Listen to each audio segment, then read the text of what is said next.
to start in the NFL. We're getting close to the end of training camp and the start of the NFL season. In fact, the first official preseason game or slate of games is taking place this weekend. We had the Hall of Fame game a couple weekends ago, but this is the first actual full schedule where every team is playing in the preseason. That's coming up this weekend. So there are a lot of storylines entering not only into this regular season, but towards the conclusion of training camp, and specifically with the San Francisco 49ers. All the attention's been on Jimmy Garoppolo. What are the 49ers going to do with Jimmy Garoppolo? And so far, the public statement that the 49ers have continued to repeat and continue to make is there are no rush to trade him. And they haven't found a trade partner as of right now, but are willing to wait all the way till August 30th, which is the final day to make roster cuts, before they're either going to cut him or release him or make some type of move. They're willing to wait all the way till that time. That's what Kyle Shanahan has iterated. That's what John Lynch, the general manager, has said. The 49ers are not trying to act in a rushed way. They're not trying to make any rash decisions. And specifically, something that Kyle Shanahan said was right now they're at the point where Jimmy G is simply rehabbing until he's healthy enough to find another destination. So a trade or a cut and release, one of those two options seems inevitable, seems to be in the works, because he's been staying away from practices, from meetings. The team has allowed him to work out separately with the understanding that they've completely handed their keys to the franchise to Trey Lance, the guy that they drafted with the number 3 overall pick in last year's 2021 NFL draft. They have come out and said, Trey Lance is our leader moving forward. He's the guy moving forward. And so the question is, if you're the San Francisco 49ers, now again, they still have time to make one of these decisions, but are you willing to bring the 30-year-old Eastern Illinois product back into the roster as a backup in the event you can't find a trading partner, or you're unwilling to just release him on roster cut day? Is that a strategy that you're willing to employ? And for me, when I look at those options, that doesn't seem like a viable option to me. To me, if you're the San Francisco 49ers, there is no way at this point in the, not only the offseason, but in the development and in the progression of Trey Lance, that you can just simply decide, let's bring back Jimmy Garoppolo. I don't think that that is a rational line of thinking, because so far, by all accounts, by all reports out of 49ers camp, the players absolutely have raved about Trey Lance. They've talked about his leadership. They've talked about his athleticism, his playmaking ability, the impact that he's had. And I think that all of those great characteristics, the messages that he's trying to send, his leadership, how vocal he is, I think all of that, the impact that he has, all of that gets reduced and could completely dissipate and disintegrate if you bring back Jimmy Garoppolo onto this roster, no matter what type of role it is. Because even if you say, well, let's bring him back as a backup, well, all eyes are going to be on Trey Lance, almost wishing for him to fail, because the second that he struggles in a game, in a practice, all eyes are going to be turned to Jimmy Garoppolo and Kyle Shanahan, basically claiming reinsert Jimmy back into the starting lineup to salvage and save the day.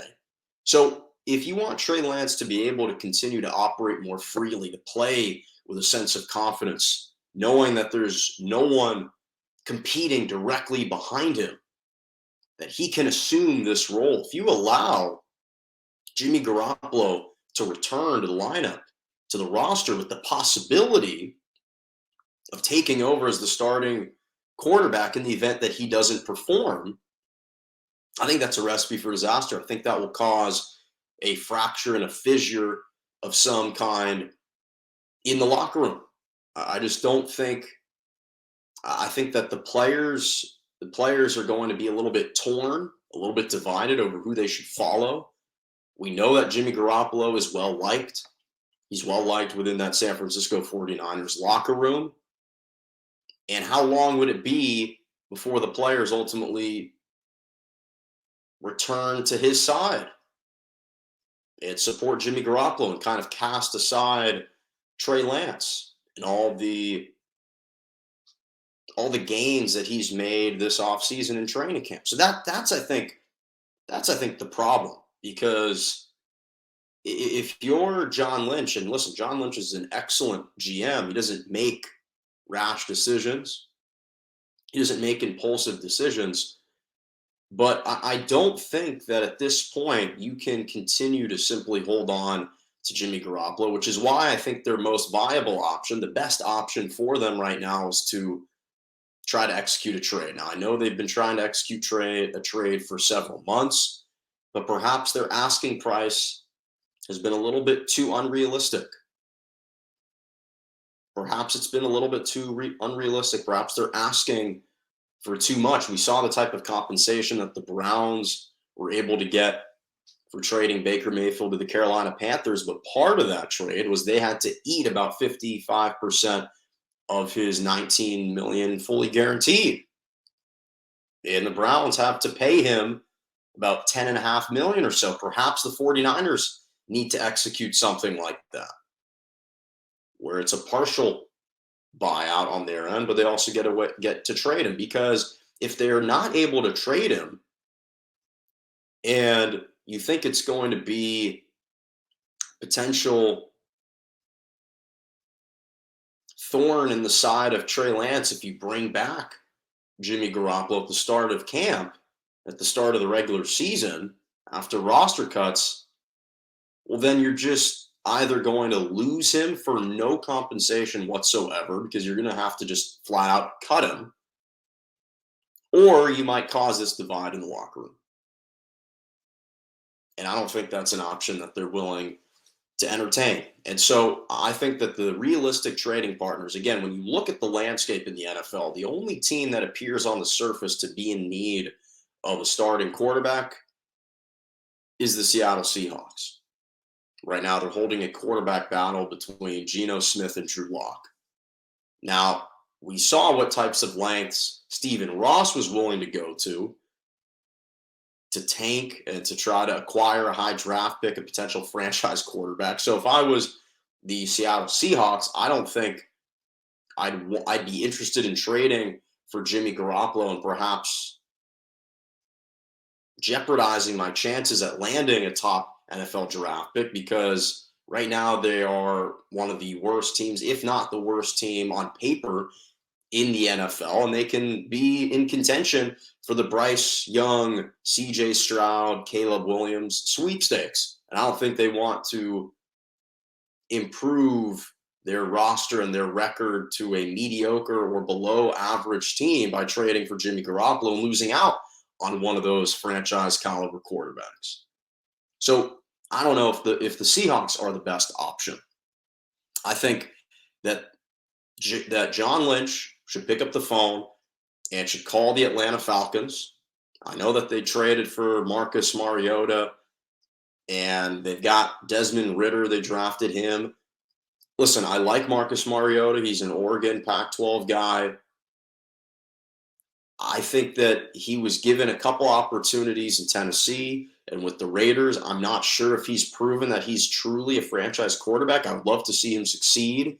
I don't know if I'm sold. Jimmy Garoppolo, I think, is a better option than Marcus Mariota. I think you call the Pittsburgh Steelers. Right now, Mitch Trubisky has been struggling, and I think that deep down the Steelers would be perfectly content allowing Kenny Pickett to redshirt an additional season and sit behind a more established quarterback.